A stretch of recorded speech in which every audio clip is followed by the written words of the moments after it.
Olá, bem-vindos ao podcast Crer para Viver. Esse é o nosso episódio de número 22. Nós estamos continuando no tema Conversão e a Ética da Justiça. Hoje é a parte 6 dessa sequência. Sequência extremamente importante, os dois conceitos são fundamentais. O conceito de conversão, ponto de partida o que dá ignição, né? O professor Anderson usou a expressão, é o que liga a chave na partida da história na vida na fé cristã, e o conceito de justiça, que é um dos valores fundamentais do modelo de Cristo, da ética de vida de Cristo, com a qual nós queremos aprender, né? O convertido, ele convergiu nessa direção. No episódio de hoje, eu tenho aqui comigo o professor Cláudio Ivan, pastor Cláudio Ivan, que tem uma longa experiência de aconselhamento, né? Também é um amigo já há mais de 20 anos, né? Não pode colocar ano nisso aí, eu acho que já tem quase 30 anos, se a gente for contar direitinho. E o professor Anderson Clayton Pires, também pastor. O professor Anderson, ele também tem uma experiência bastante significativa, de muitos anos, em aconselhamento, né? E mais de 30 anos, né, de experiência no aconselhamento. E eu sou Timóteo Madalena, sou também professor, tenho alguma experiência no aconselhamento, espero ainda ampliar essa experiência bastante, né? Me considero um aprendiz, tanto do professor Anderson como do professor Cláudio. Bem, no último episódio, nós continuamos o diagnóstico de uma cultura, de uma sociedade que é desafiadora para o convertido a Cristo. A gente está tentando entender como é possível, né, a vida do convertido, seguir o modelo de Cristo nessa sociedade. Para isso, a gente tem que gastar tempo lançando luz sobre questões que estão em falta, digamos assim. Falta essa compreensão, falta essa luz para quem se diz parte desse mundo da vida na fé cristã. E o professor Cláudio, um diálogo, ele estava conduzindo uma análise a partir de um texto de referência, com a intermediação do professor Anderson. A gente estava conversando, a gente estava falando de uma sociedade despolarizada, moralmente, né, do ponto de vista moral, ou seja, entre o sim e o não, entre o pode e o não pode, o proibido e o permitido, deveria haver uma fronteira clara. E essa fronteira, ela deixou de ser clara, ela ficou confusa, né, enevoada, ela está se dissolvendo. Então está acontecendo, por causa disso, uma espécie de despolarização. Despolarização por quê?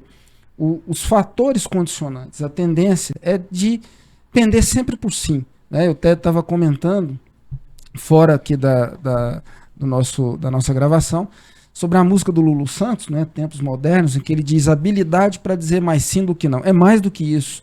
É mais do que uma habilidade para dizer mais sim. A tendência, na medida em que essa linha se dissolve, essa polarização desaparece, a tendência a dizer só sim, não é dizer mais sim do que não.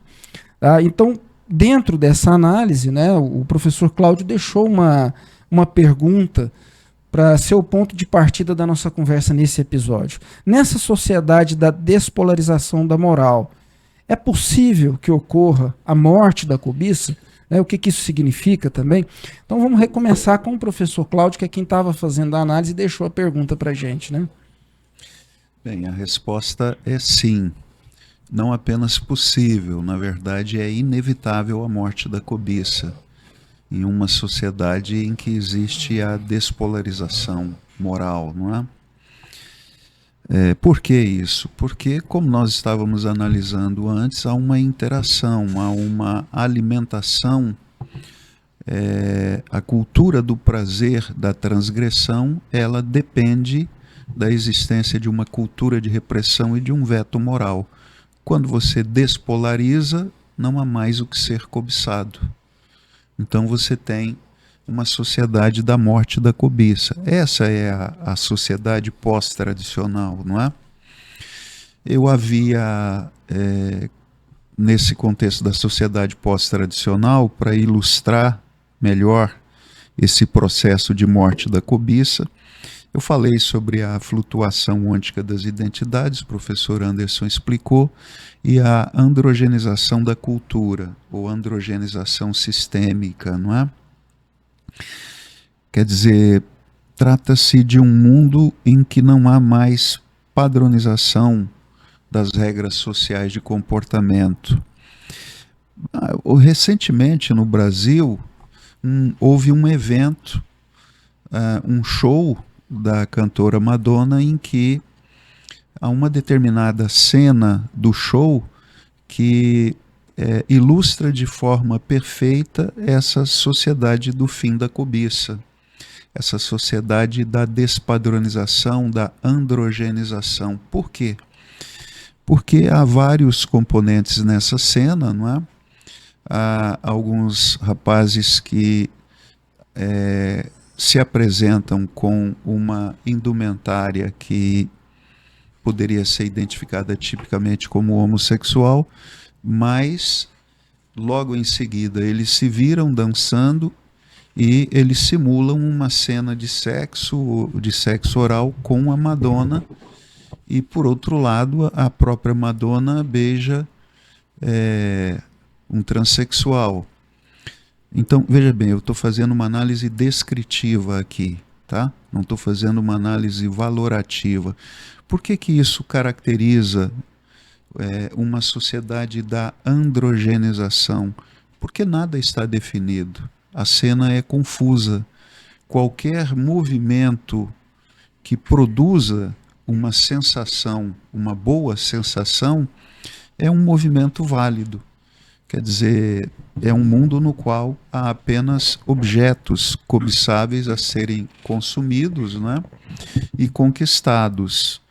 E esse, então, é o novo mundo do crepúsculo de um comportamento sociomoral padronizante. E nele se torna improvável distinguir o bem e o mal. Voltando à canção de Britney Spears, quando ela propõe o Ménage à Trois, ela diz, depois de fazer a proposta, de escrever a situação, ela diz: eu não vejo mal no que nós estamos fazendo. Portanto, se trata de uma experiência, entre aspas, inocente, não é? Uma experiência do prazer, não é? Note, então, que nessa ausência do veto moral, desaparece a experiência da cobiça. E desaparece, portanto, qualquer critério que possa ser identificado como um critério de definição da justiça no cenário social, da definição de funções, não é? Da distribuição equitativa, estável de funções. Então, se trata de uma sociedade caracterizada pela iniquidade, pela ausência da justiça. E aí a gente desemboca na definição do conceito que está na abertura do texto, não é? Afinal de contas, o que é escatomoralismo? Escatomoralismo é a apresentação de um cenário, de um novo modo civilizatório inédito, caracterizado pelo ineditismo. A tese do texto é que nós estamos entrando em um momento absolutamente inédito da história, tá? Então, aquela máxima que se propaga tanto, vamos estudar a história para não repeti-la, ela se torna absolutamente irrelevante aqui. Nós temos uma história, nesse momento, caracterizada pelo ineditismo, essa sociedade da morte da cobiça, não é? Escatomoralismo significa, então, restam apenas escolhas de natureza instintiva.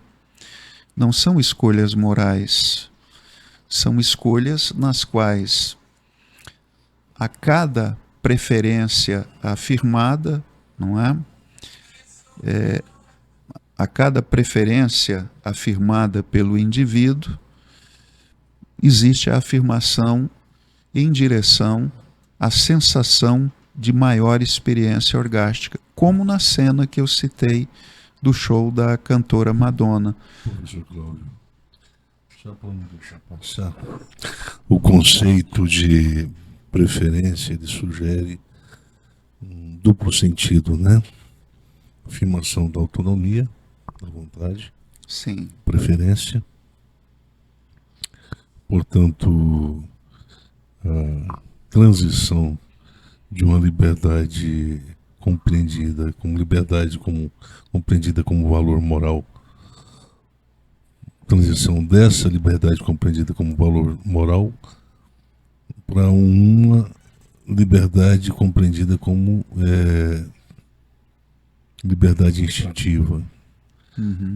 Na verdade, a liberdade instintiva, ela é um outro nome que se pode dar ao conceito de liberdade disfuncional. Liberdade disfuncional.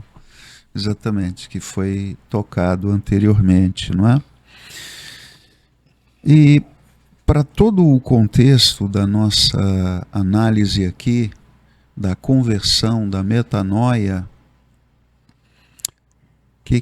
o que acontece, não é, nesse processo da metanoia? É preciso o resgate da inocência. Agora, nessa sociedade da morte, da polarização moral, nessa sociedade não há possibilidade do exercício da liberdade, porque sem a polarização não pode haver exercício da liberdade. E sem polarização e sem exercício da liberdade, não existe espaço também para inocência.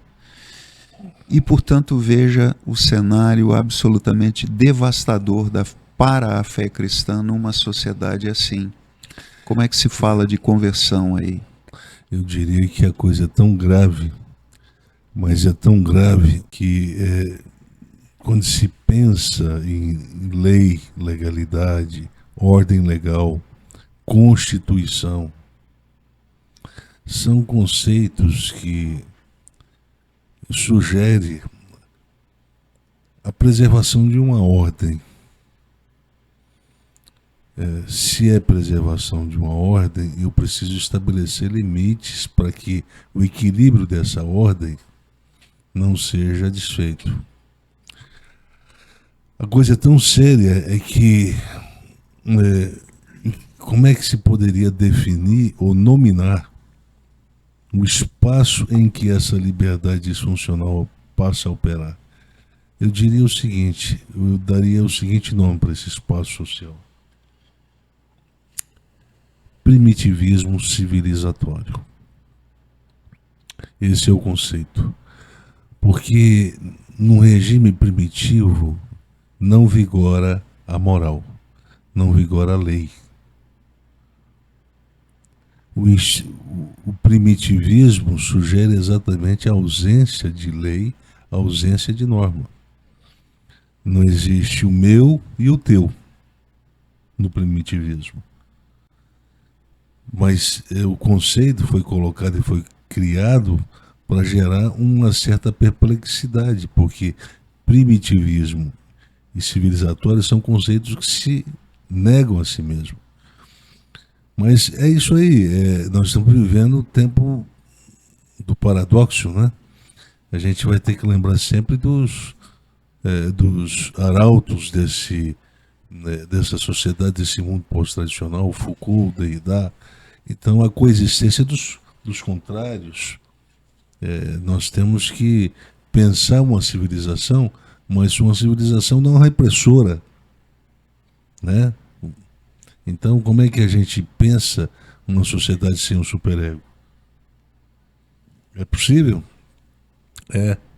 Quando cada um passa a olhar só para o seu umbigo, viver para si e esquecer do outro. Portanto, o que é do outro passa a não ser do outro, porque eu não respeito mais a linha que torna transgressivo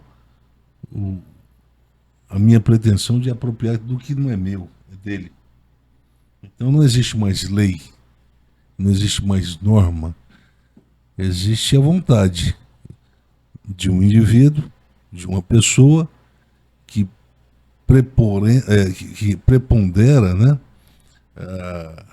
qualquer tipo de ordenamento, seja moral, seja jurídico. Quer dizer, quando a gente pensa nessa configuração cultural de vida, nós pensamos numa configuração em que a contradição existe pelos conceitos, né? a conjugação de dois conceitos contraditórios, primitivismo, civilizatório, mas o que prepondera nisso é civilizatório por quê? Porque, querendo ou não, nós somos beneficiados pela luz, somos beneficiados pelo microfone, somos beneficiados pelo notebook. Então nós estamos dentro de uma ordem civilizada.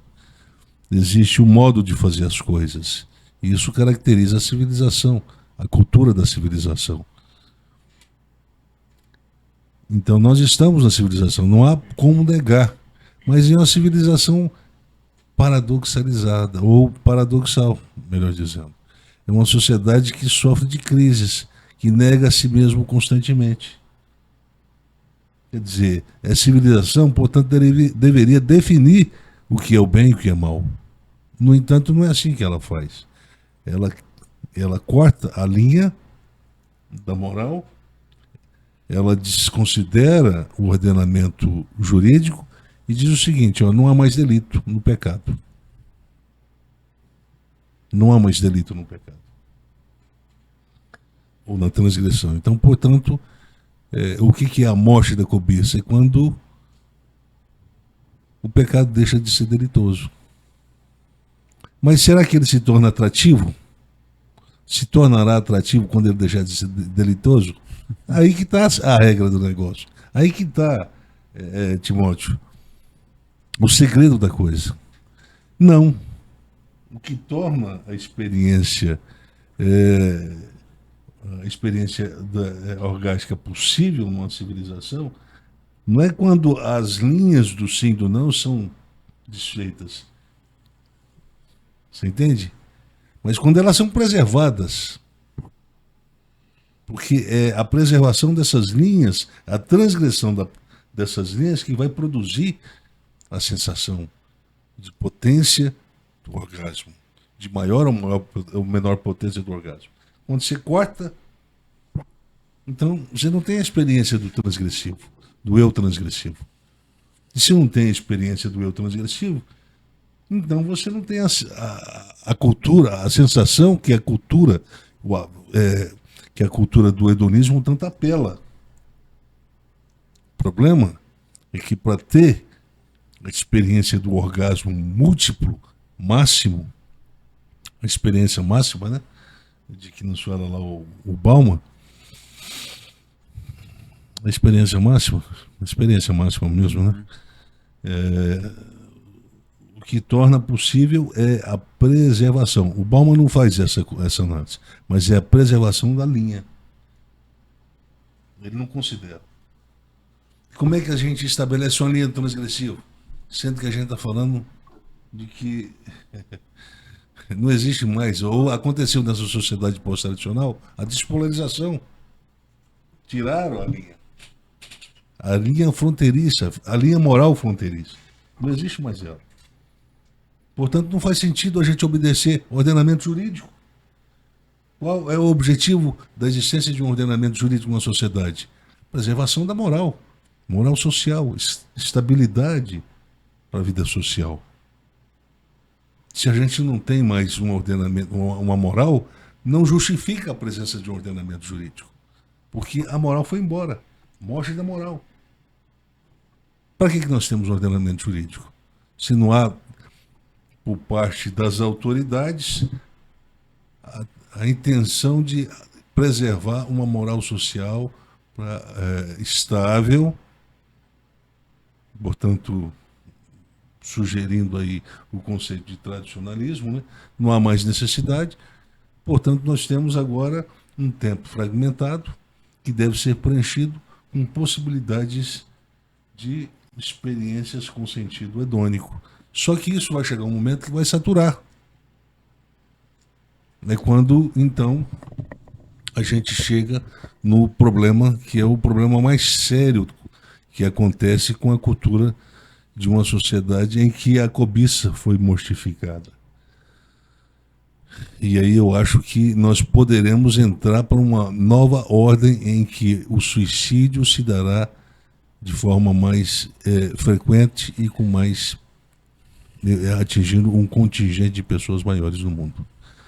É porque a morte da cobiça produz, tira a possibilidade da experiência, da sensação de prazer, a sensação de prazer que toda a cultura hedônica preconiza. Numa sociedade em que o prazer se tornou o sentido da vida. O sentido, né, da vida.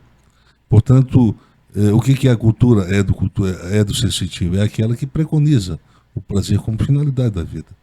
Então, quando a gente fala, olha, houve a morte da cobiça, em desdobramento houve também a possibilidade de se obter experiências dessa ordem, dessa natureza. Então, é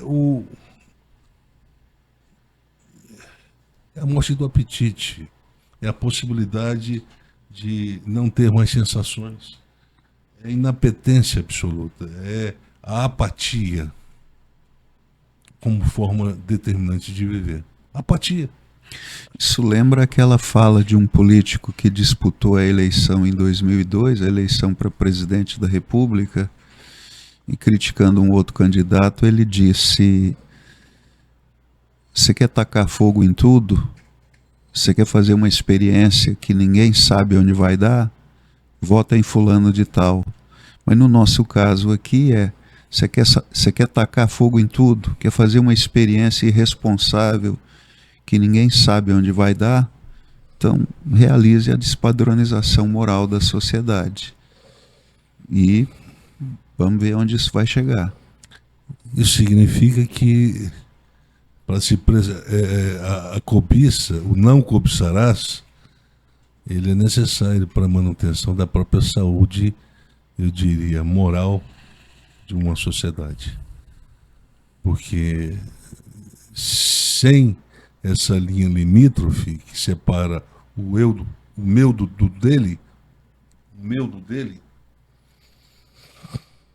nós vamos sempre viver a experiência de querer se apropriar daquilo que não é passível de ser apropriado. E a gente vai viver em torno dessa paranoia, que foi bem analisada pela teoria hobbesiana, num livro intitulado, se não me engano, bem, agora eu vou ter que me lembrar desse título. Eu tenho esse livro, já li, mas eu acabei que perdi a memória dele agora. Daqui a pouco eu lembro e eu passo para o nosso moderador aqui, o Timóteo. Mas essa coisa de achar que nós podemos conciliar a moral com o legal, ou desconciliar, ou desconsiderar uma relação de causa e efeito, isso é uma sugestão perigosa que foi introduzida no mundo ocidental a partir da filosofia da existência do Nietzsche. Isso não é possível. E qualquer tentativa que vá para essa direção vai tirar a possibilidade de manutenção da saúde da própria sociedade. E eu digo saúde no sentido, a saúde moral. A saúde moral como critério de estabelecer um equilíbrio ontológico, que está diretamente relacionada à fixação da ordem e da manutenção de uma salubridade, de uma relação que acontece entre os egos, o ego meu e o ego do meu próximo. O que ele quer e o que eu quero, a conciliação. Nós temos que estabelecer limites, onde o de um termina, o de outro começa, né? Esse é o princípio de equilíbrio. Foi assim que o Rousseau pensou também a questão da liberdade, o valor da liberdade, né? O Rousseau não, o Rousseau e tantos outros, né, pensadores do século XVIII. Professor, pode ficar com a palavra aí, desculpa a interrupção prolongada. Não, só uma frase que eu acho que é interessante lembrar, uma afirmação da segunda epístola de Tiago, não é? quando os homens se tornariam mais amantes dos prazeres do que de Deus. Parece que a gente está vendo esse cenário diante de nós. E Paulo também. Paulo também. É Timóteo, você tem razão. É Timóteo. Timóteo lembrou do homônimo aí, né? Então parece que a gente está enxergando esse cenário, a gente tem elementos para enxergar esse cenário escatológico, não é? É porque a gente nunca pensa a escatologia na perspectiva de uma moral estabelecida. Uhum. A gente pensa em sinais do céu. Exato, de guerras. De guerras. A gente está sempre pensando em escatologia dessa perspectiva. São os terremotos e tal, mas e o que está acontecendo no mundo da vida? Eu não sei. Então a gente precisa saber que isso é o mais importante. Isso é o mais importante. Porque foi pedido. Jesus diz, olha, em tom de ordem, de lei, de ordem não, de mandamento, né? Olha, então vocês vão ter que partir para o mundo afora e pregar esse evangelho. Porque só haverá fim depois que esse evangelho for pregado para testemunho de todas as nações. Por que o evangelho tem que ser pregado? Testemunhar o quê? Para testemunhar o quê de todas as nações? Então, são perguntas que, quando nós não respondemos, nós esvaziamos a fé cristã. E tornamos a bandeira da fé cristã, como dizia aquele pensador, né? Um pensador que os reformados gostam muito, né? Um tal de Francis Schaeffer, né? Então nós temos, ele escreveu um livro, Morta a Razão, e nesse livro ele fala sobre que no futuro a fé cristã seria uma religião, uma bandeira sem símbolo, né? Isso. Uma bandeira sem símbolo.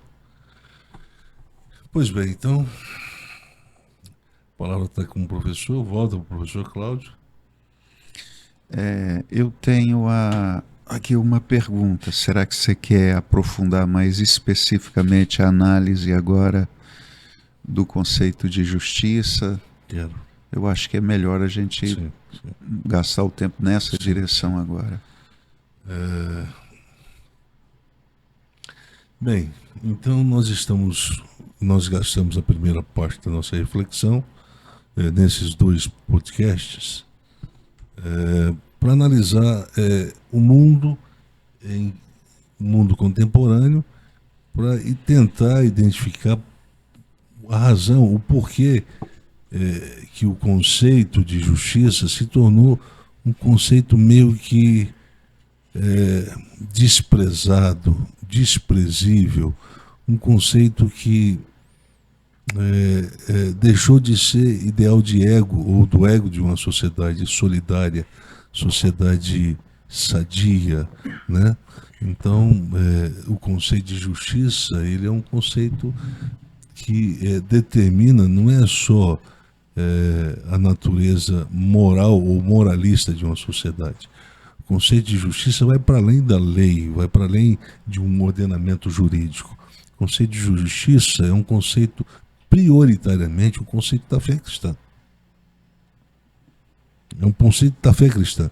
E a fé cristã pensa a justiça de forma singular, como não foi pensada nem no Antigo Testamento, como não foi pensada pelos gregos, como não foi pensada pelo helenismo, como não foi pensada pela cultura e pelos romanos, que incorporaram a cultura helênica e tentaram também definir o conceito pleno de justiça.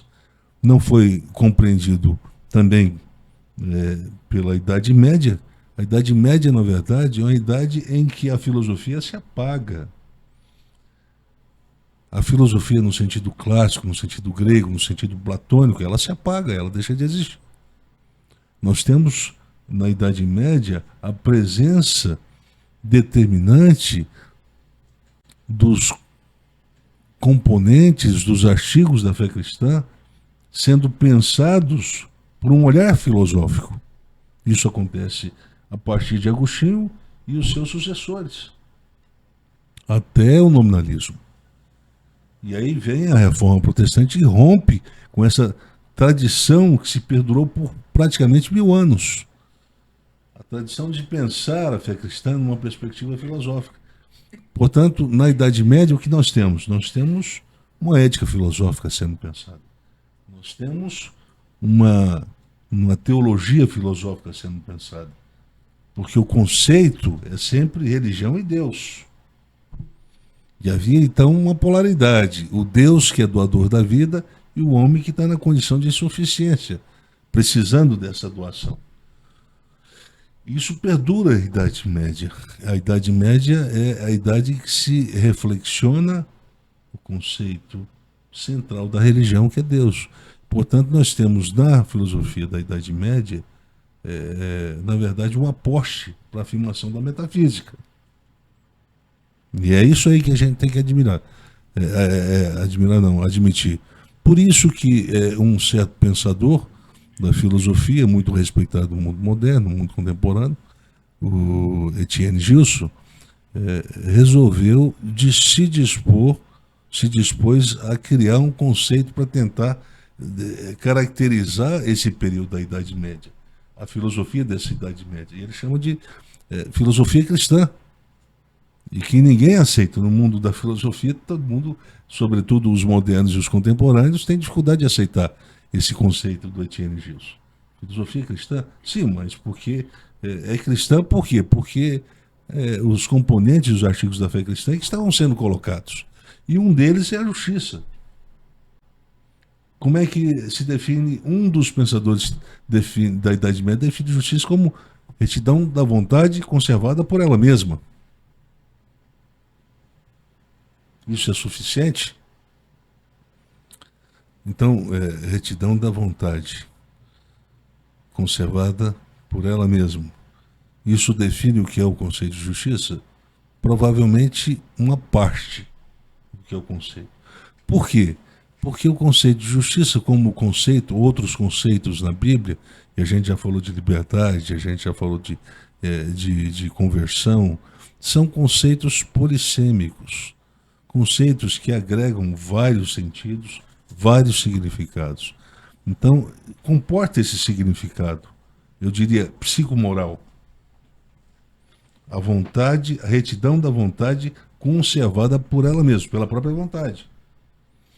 O problema é que quem definiu a justiça dessa forma esqueceu de considerar o substrato, o contexto que está por trás, o contexto vital que está por trás de quem pensa a humanidade em estado de degradação moral, de queda, portanto de anti-inocência. E aí a coisa fica um pouco mais complicada. Por que complica? Porque aí nós temos uma noção parcial ou disfuncional da operacionalidade do próprio conceito de justiça. Alguns do mundo grego chegaram, eu diria, um dos personagens criados por Platão, dentro das suas obras lá, tentou definir conceito como sendo conveniência do forte, ou dos fortes, né?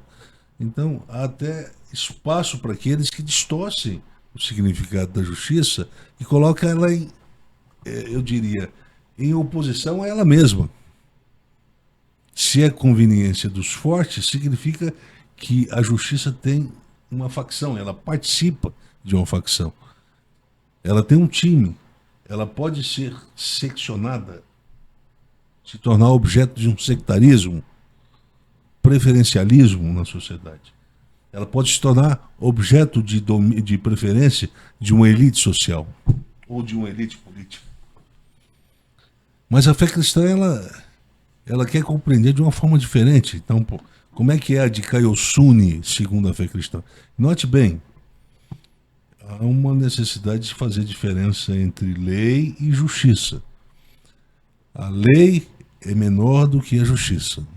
Quem quer colocar a lei do tamanho da justiça cria um problema com a ética do Novo Testamento. Porque, certamente, o que se compreende por justiça no Novo Testamento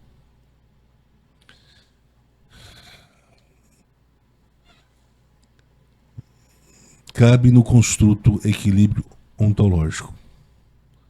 Esse equilíbrio ontológico, deixa eu me organizar aqui. Esse equilíbrio ontológico é proveniente da relação eu-tu, através da qual a consciência de um eu exerce tanto uma ponderação crítica do mundo, da vida, da sociedade humana, quanto uma reflexão autocrítica realizada pelo eu frente às demandas valorativas de um kairos escatológico. Vou tentar explicar isso aqui.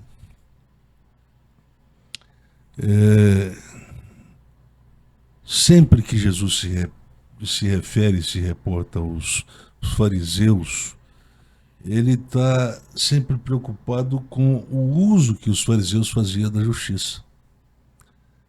Porque o uso que os fariseus faziam da justiça sempre era autocomiserável quando aplicado numa reflexão autocrítica. E sempre punitivo e rigoroso quando aplicado numa análise sobre o outro. Então, essa distorção, quer dizer, quando eu analiso, lembra lá da experiência do Natan com Davi, quando eu analiso a realidade de um desconhecido, de um outro, eu sempre adoto um padrão de rigor interpretativo, hermenêutico, mais severo, menos comiserável, menos generoso, dando ao outro sempre menos possibilidade de defender as suas próprias razões, de ter feito isso e deixado de fazer aquilo. É assim que o fariseu usava, fazia uso conveniente da lei para se proteger com essa própria atitude interpretativa. E aí Jesus diz, olha, se a justiça de vocês não excederem a dos fariseus, significa que vocês não fazem parte do reino de Deus.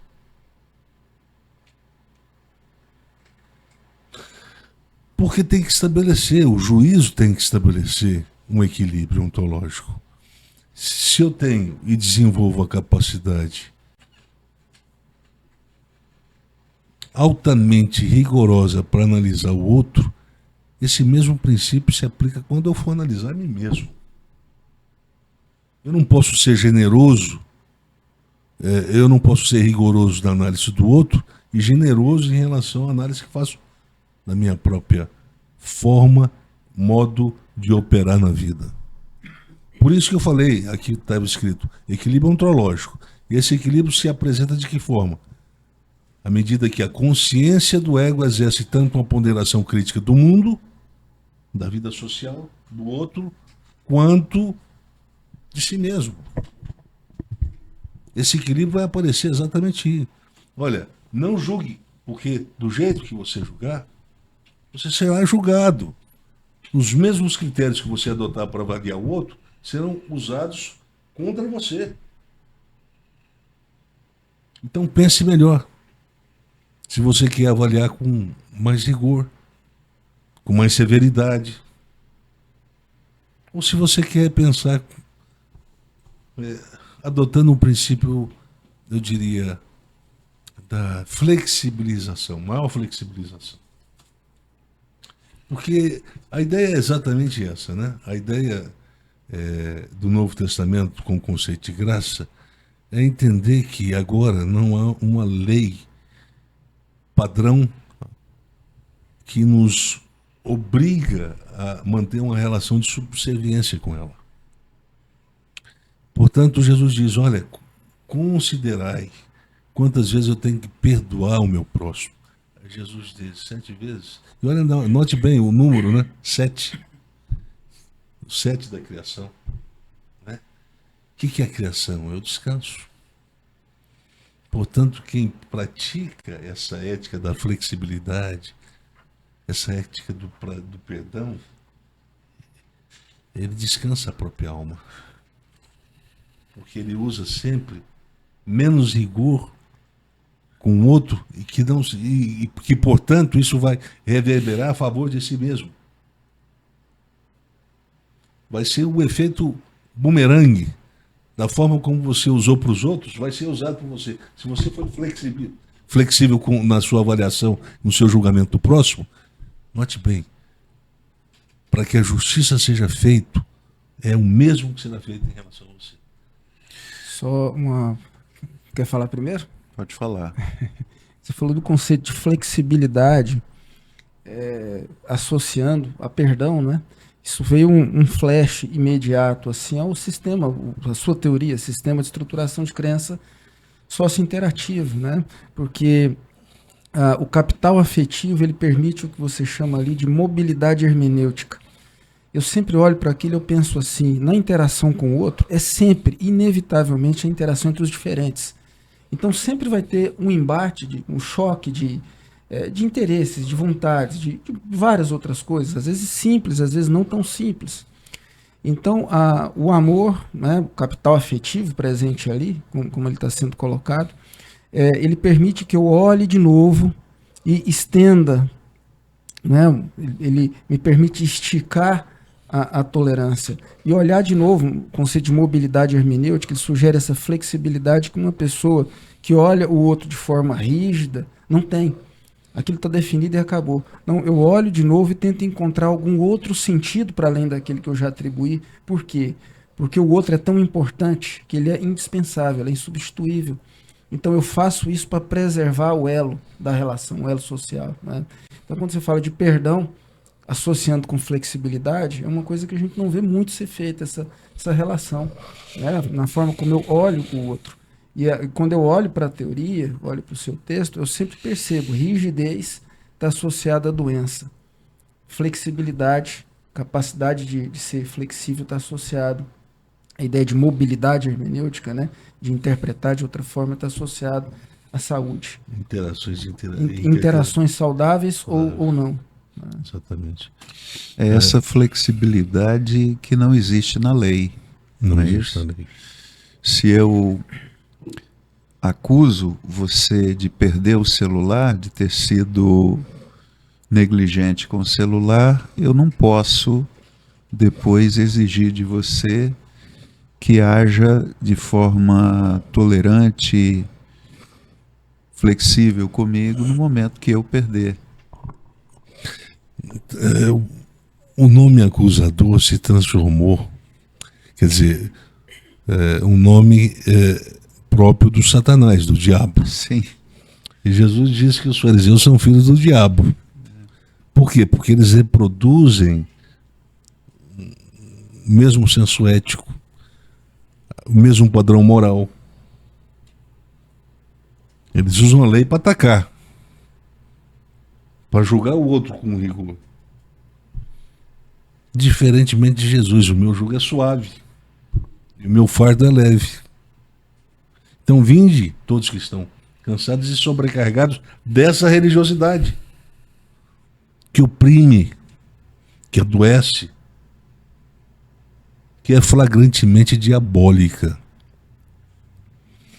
Então, por quê? Porque quebra o equilíbrio ontológico. Facilita muito mais julgar do que ser julgado, acusar do que ser acusado. É o que aconteceu lá no episódio de Jesus com a mulher pega em flagrante adultério. Eu já falei isso várias vezes, vou repetir. O que estava em jogo ali não era a aplicação da lei, mas a manutenção ontológica do princípio da justiça. Se aplicasse a lei, a justiça seria pulverizada. E o compromisso de Jesus é com a preservação da justiça. E às vezes os fariseus estavam pensando que Jesus estava colocando a justiça contra a lei. Porque para os fariseus o importante era a aplicação do rigor da lei. Fariseu, o que é o fariseu? É o para não dizer que é o hipócrita, né? É aquele cara que tinha o piedoso, né? É aquele cara que guardava de uma forma piedosa cada letra da lei, mas sempre com a fome de matar o semelhante, sempre com essa fome.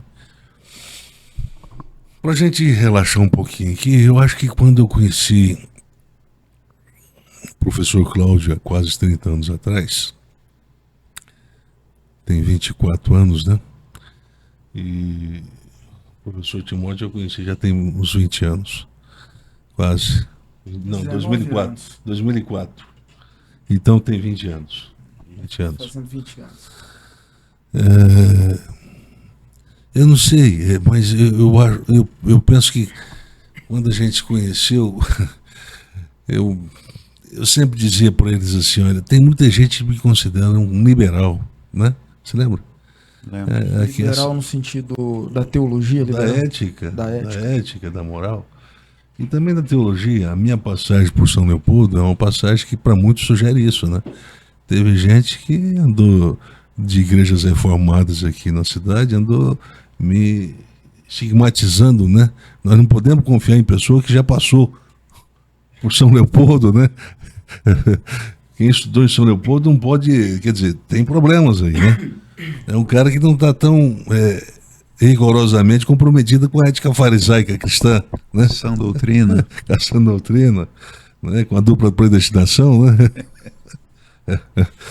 Pois é. Então, veja bem, eu penso que quando a gente fala do conceito de justiça, esse conceito nos chama de forma obrigatória a pensar no nosso contexto, a forma como a gente vive. Por quê? Porque eu não sei se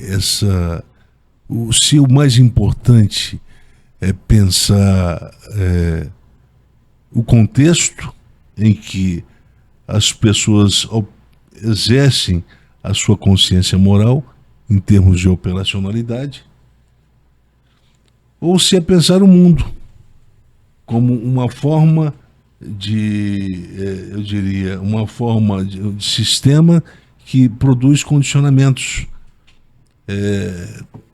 para as escolhas que os indivíduos fazem do seu cotidiano. Então, penso que o equilíbrio seria pensar criticamente como funciona o mundo da moral, o mundo da cultura, e ver quais são as implicações diretas disso na forma do ego aquecer ou não aquecer os valores dessa ordem pensada, desse mundo pensado, dessa cultura pensada. E a minha percepção, sobretudo no mundo religioso, é que a gente vive sem a mínima disposição e sem o mínimo senso de justiça. Eu vou dar alguns exemplos. O comerciante, por exemplo. Ele monta um restaurante, oferece um cardápio que não é tão sofisticado,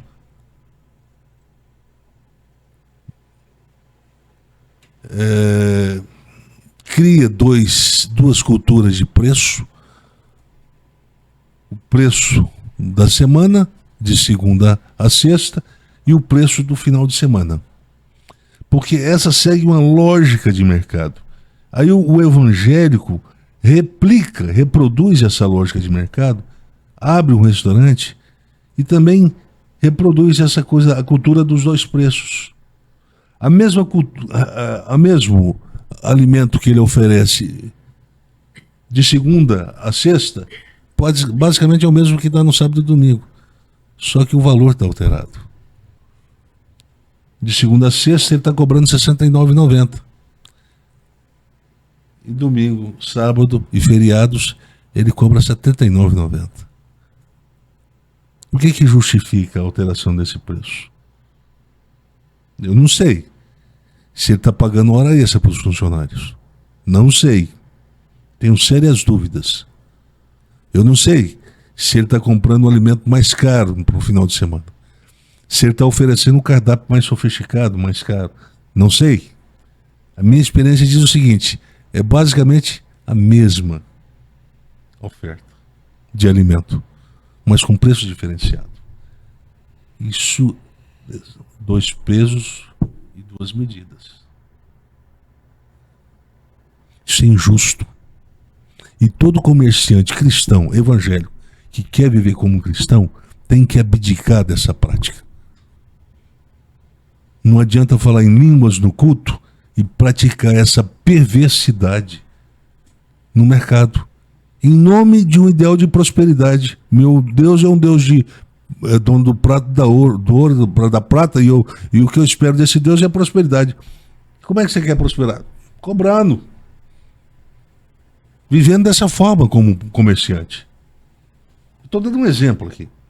O mesmo se dá para o cara que corta o cabelo. Segunda a sexta ele cobra um preço, R$35. E sábado, 45. Mas por quê? Não, sábado, né? Final de semana é mais caro. Que inteligência. Que inteligência para analisar a moral, né? Porque é sábado. Então você me respondeu. Agora, com a resposta essa eu entendi tudo. Então, é justo isso aí, não é? Não. O tempo que você vai cortar o cabelo de um cara que você cortava na sexta é o mesmo que você vai gastar no sábado. Basicamente o mesmo. Você foi cooptado pela cultura da exploração, ou cooptado por uma cultura que sempre explora sem justificar as pessoas. Então é injusto cobrar R$45 no sábado, enquanto na sexta todo mundo paga 35. É injusto. Quem quer abdicar disso? Ninguém. Porque eles querem maximizar o seu ganho. Isso é reflexo legítimo de validação de uma racionalidade transgressora que vem catapultada pela operacionalização de uma racionalidade capitalística. Então, o que está presente nos cristãos, nos evangélicos de hoje? Quando eles pensam em prosperar, fazer uso dos mesmos critérios de mercado, dos valores de um mercado de trabalho, de um mercado de comércio, importam, reproduzem e aplicam em nome de uma prosperidade que pensam eles que está associados a uma metafísica, a uma bênção de Deus. E eles prosperam, mas em que condições vocês prosperaram?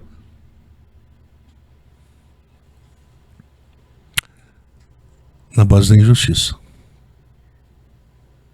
Apartai-vos de mim, não vos conheço, não sei quem vocês são, apartai-vos de mim, vós que praticais injustiça, iniquidade. Isso tem que ser levado a sério. Porque tem muito crente que dá dízimo e que vai à igreja de semana a semana, parece que não é conhecido de Deus. Me parece que não é conhecido de Deus. Ele é um evangélico que não vive como cristão. E outras formas de ser injusto, por que a gente desenvolve, por exemplo, essa cultura de explorar sempre o pai, achando que é da obrigação do pai sempre dar mais, e do filho sempre reter, quanto menos. O pai sempre é aquele que faz o sacrifício. O filho é sempre aquele que usufrui do sacrifício feito pelos pais. Isso é uma relação de iniquidade. Parte desses filhos estão fazendo parte das igrejas, estão indo para as igrejas reclamar dos seus pais lá para o pastor. Porque o meu pai é injusto comigo. Por quê? Porque aí dá as suas explicações. Não, porque ele me dava R$2.000 para viver, e já passaram-se 2 anos, ou 1 ano e meio, e ele continua dando o mesmo. Eu falei assim, mas vem cá, você sabe se ele tem condição de continuar? Se ele tem, você já perguntou para ele se é fácil para ele te dar R$2.000? Não. Mas você cobra dele, te dá uma coisa que você nem sabe se ele tem condição de dar. Isso é injusto, isso é iniquidade. Olha, eu estou dando alguns exemplos aqui para mostrar para você que nos ouve que nós estamos habitualmente alimentando a cultura da injustiça em nome de crenças que vão justificar a nossa prosperidade na vida e que fazem parte de uma metafísica diabólica da prosperidade.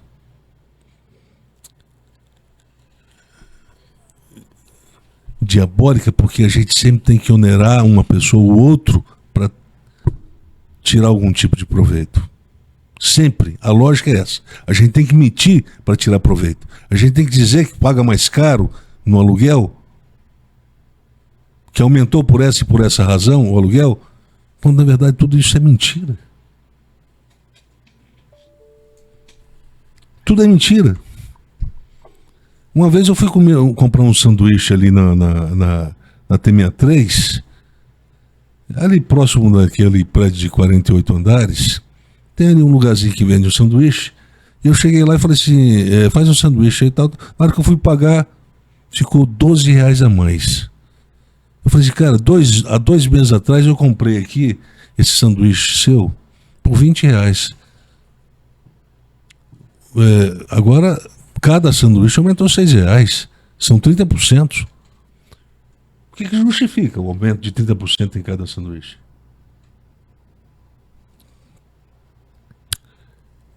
Ele disse assim, não, é porque o alface aumentou muito, o tomate aumentou muito. Você pode ver que, né, a gente tem que transferir o aumento. Assim, mas vem cá, eu faço compra do supermercado todo final de semana, toda semana. Eu não estou vendo esse aumento de 30% que você está falando aí, não. Na verdade, ele criou uma mentira para justificar um pseudo-discurso honesto para sacramentar a prática impiedosa, injusta, de aumentar sem uma base moral justa, porque ele não está pensando no outro aí, não. Se o outro tem ou não condição de comprar um sanduíche de R$26. Um moleque é pobre, ele morre de vontade de comer um sanduíche, mas não tem R$26 para comprar. Ele tem 20. Ele pode pagar 20. É o que ele pode pagar. Se fosse assim, seria melhor, né? Quanto você pode pagar? Não, eu sou um cara que eu tenho dinheiro para comprar um Ferrari. Então, paga R$1.000 nesse salgado.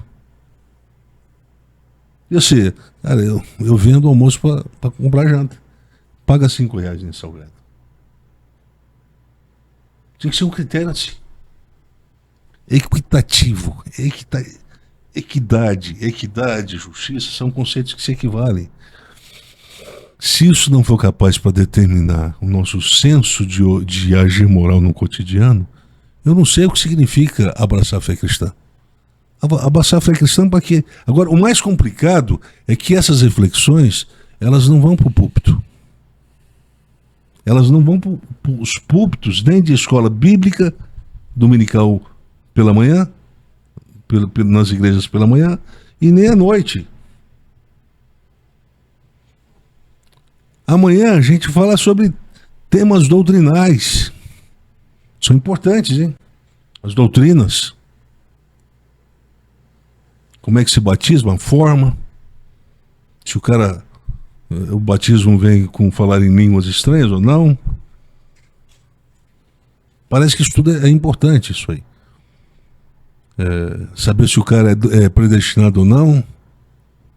Como é que se dá em termos de identificação de indício se o cara é ou não predestinado. Aí vão os doutores da lei lá, porque eles ainda estão presos à lei, né? Os doutores da lei, e vão meter bala em todo mundo. Falei assim, mas você agora vai dar um tiro no você também? Eu falei assim, em mim não, eu sou um cara certinho, eu tenho que ser poupado. Então você matou todo mundo, só deixou você de pé? Para comerciante, dá 44 que vai para a igreja. Você que vai para a igreja se entende por evangélico e pratica preços injustos. Vende a roupa muito mais cara do que precisa. Explora na forma de vender.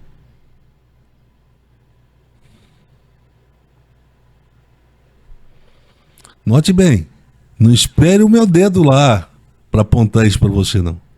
É você que tem que definir como você tem que viver. Não espere o meu conselho para isso, não. Eu estou entendendo que você está falando de práticas que são tão corriqueiras, que são tão cotidianas, que não dá para ninguém falar assim, ó, eu não preciso dar uma parada e analisar como eu estou vivendo. Eu acho que o sentido é esse. Né? O senso de injustiça está tão embutido no cotidiano, a gente espera olhar para coisas tão distantes que às vezes a gente não olha para o que a gente pratica ali. Né? Mas quando a gente sofre uma injustiça, a gente quer ser reparado. Né? Quer ver a coisa complicar agora? Quando a distribuição de tarefas e de responsabilidades na relação esposa e marido não é feita de forma equitativa. O sacrifício sempre é praticado mais por uma parte do que por outra.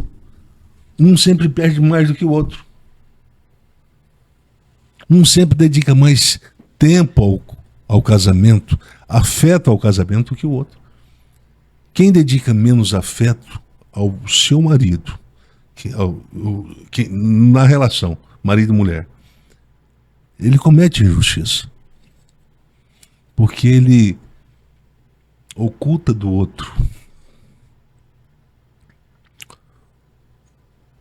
o tamanho e a potência do afeto que tem em relação a ele. E forja um personagem. De um personagem afetuoso. E via de regra fala assim, eu te amo. Seja ele para ela, seja ela para ele. Mas que na prática é sempre a pessoa que se doa menos para o marido, para a esposa. Estou falando tanto um quanto o outro. E aí eu diria o seguinte, justiça tem que se praticar dentro do casamento? Também, claro, obviamente que sim. Porque um casamento que não segue esse princípio é um casamento condenado à autodestruição. Então, isso aplica a que mais? Aplica a relação pais e filhos. Paulo está dizendo aqui no capítulo 6 de Efésios, já diz, olha, os filhos, vocês têm que se submeter aos vossos pais. Provavelmente a faixa etária dos filhos ali era uma faixa etária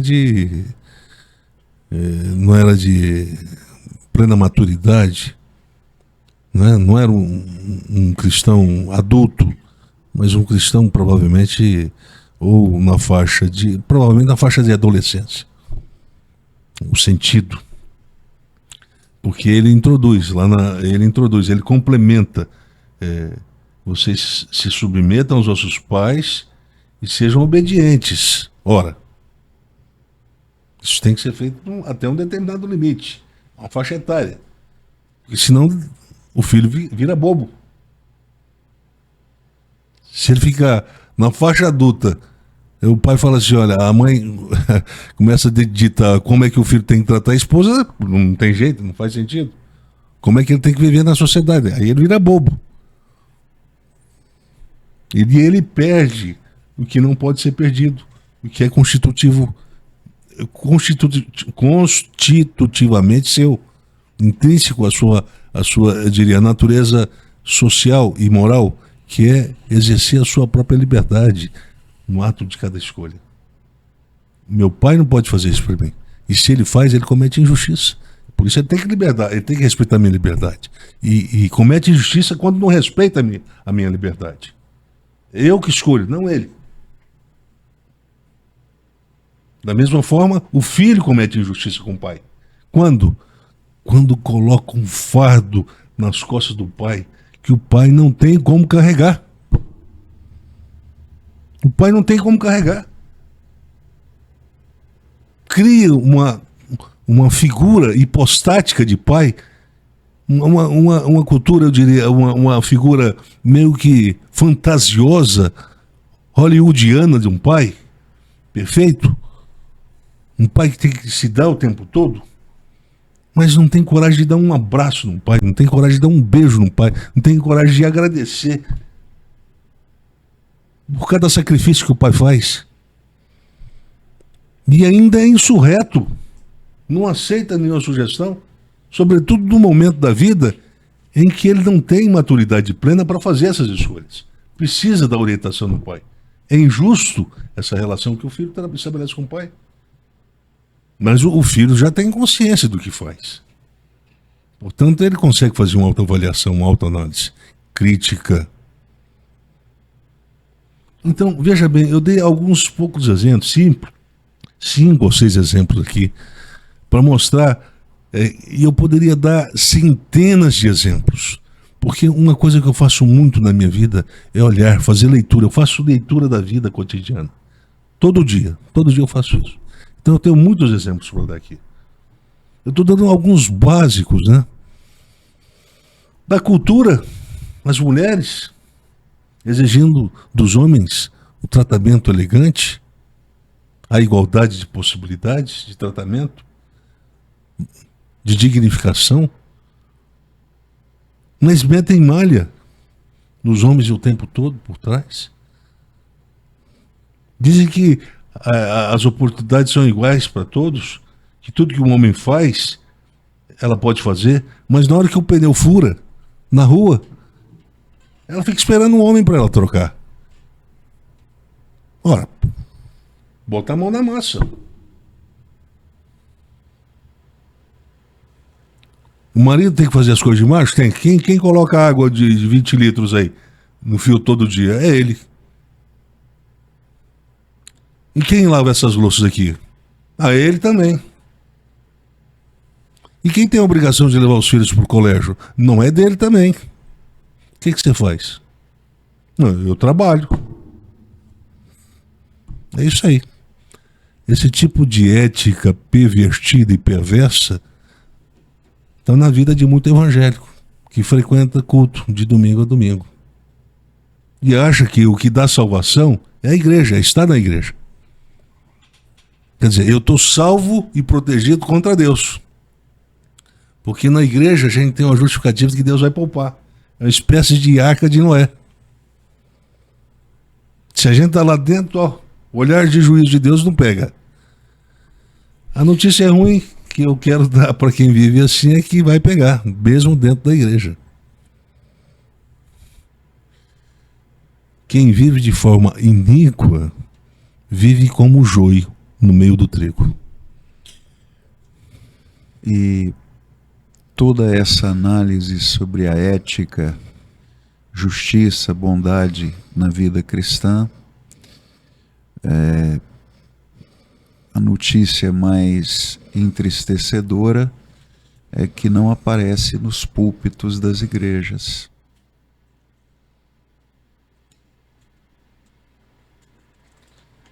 Acho que o púlpito hoje, quando a gente fala púlpito da igreja, ele não está só dentro dos templos, né? Não aparece nas reflexões dos púlpitos, das reflexões feitas no mundo digital também.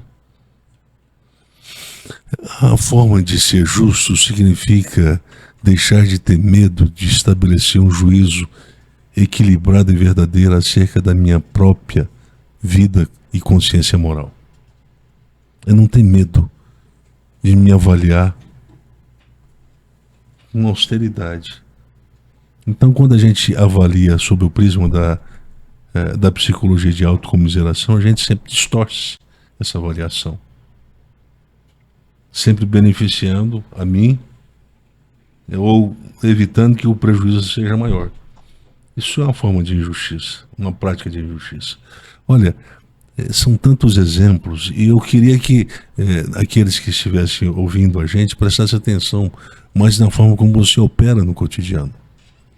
Você vai começar a observar que você não tem que ser perfeito, você tem que ser coerente. Você tem que imitar o padrão de Cristo.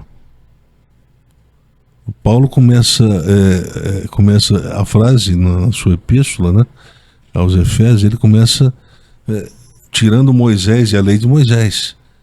Ele fala assim, olha, em vez de falar da lei de Moisés, vamos fazer o seguinte, eu vou dar um outro caminho aqui. Sede, pois, imitadores de Deus, como filhos amados. Então, e andar em amor. Opa! esse andar em amor imita a Deus e imita o Cristo. Ele coloca aqui Deus e o Cristo no mesmo patamar. Amai, filhos amados, e andai em amor, como também Cristo nos amou. Ele usa a expressão amados, amor e amou. Ele repete um mesmo conceito 3 vezes. Significa que o que nós temos que imitar a Deus? No amor. Nisso se afirma a justiça, no amor ao próximo. Por que se afirma? Porque como é que se define a justiça? Faça para ele o que você gostaria que ele fizesse por você. Matou a charada. E com isso a gente pode então fechar o nosso ciclo de tema, né? O tema sobre ética, ética da justiça hoje, porque eu acho que eu tenho que fazer mais uma consideração importante aqui, porque eu preciso conjugar o primeiro período da nossa reflexão, do podcast anterior, com o de agora, desse agora. Quer dizer, veja bem que a análise do podcast anterior nos leva para a compreensão de uma sociedade em que não existe moral. E, portanto, se não tem, não existe a polaridade moral. Se não tem a polaridade moral, eu não tenho condições para criar, desenvolver critérios para avaliar criticamente o meu próprio comportamento na vida cotidiana. Então, se isso é uma verdade, o conceito de justiça, ele se torna um conceito utópico, fora da possibilidade de se alcançar e de se operacionalizar. Então, esse é um risco, porque nós criamos uma sociedade em que tirou a justiça de uma forma muito sutil. Muito sutil. De que forma? Eu te recompenso. Eu tiro o conceito da justiça e te recompenso com o conceito de sensações de prazer. E aí, o que você acha da troca? Boa, não é? Não é se é justa, é boa. O conceito de justiça você sofre com ele, não sofre? Sim. Uhum. E a sensação de prazer? Não. Porque ela é narcísica. Ela te autofavorece sempre, invariavelmente. Não existe espada colocada na sua garganta. Você sempre está tirando nota 10. Você sempre está ganhando, você nunca perde. Então, beleza. Eis aí a sociedade que nós criamos. E eis aí a religiosidade, ou a religião estéril, moralmente falando, que nós criamos também. Estéril, moralmente, por quê? Porque a ética da justiça foi tirada dessa religião. Foi tirada dessa religião. Eu me refiro aqui à religião que está aí, a religião cristã, que é praticada tanto nas igrejas evangélicas quanto nas igrejas católicas. E aqui eu acho que eu posso até falar mais, mas eu acho que eu já falei o necessário. E se eu falei o necessário, então eu chamo a atenção, para finalizar, eu chamo a atenção de quem está nos ouvindo, para um apelo. Olha, fazei a vossa luz brilhar, diz Jesus. Então, fazei a vossa luz brilhar, porque se vocês estão vivendo de forma injusta, sendo membros fiéis das igrejas, dando os dízimos, e vivendo uma pseudo-fé cristã, eu queria te fazer conhecer de que você está contra Deus. Você vive contra Deus porque você não tem a justiça como valor.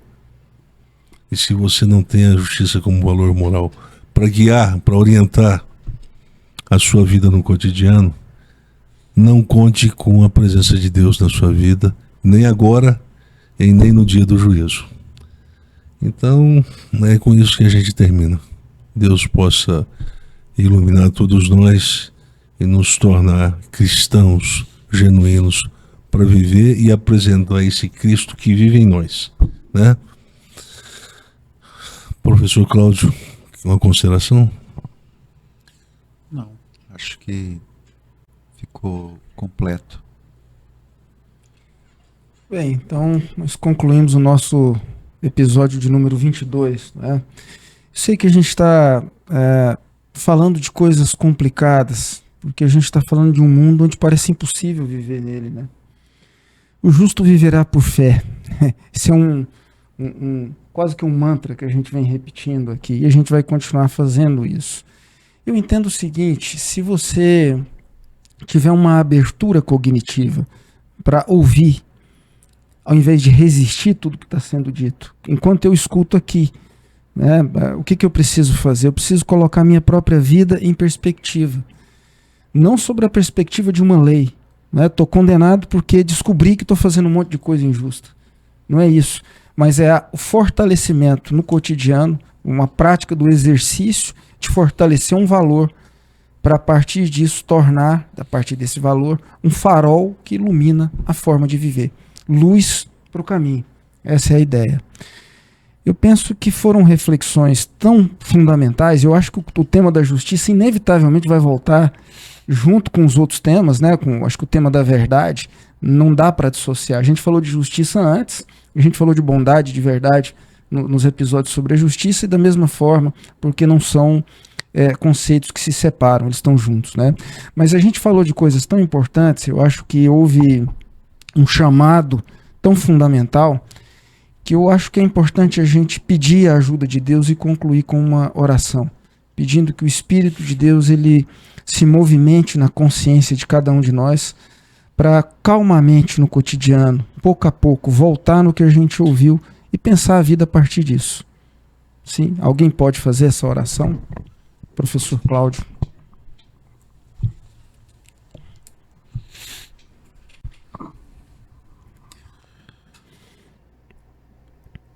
Senhor nosso Pai, nós somos chamados a essa vida de justiça.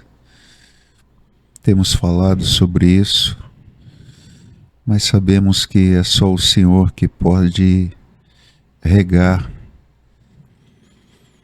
e fazer, a partir do que nós estamos falando aqui, um resultado que atinja a vida das pessoas.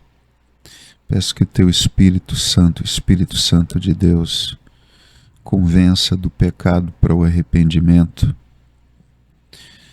que dessa forma haja mudança de vida e que esse evangelho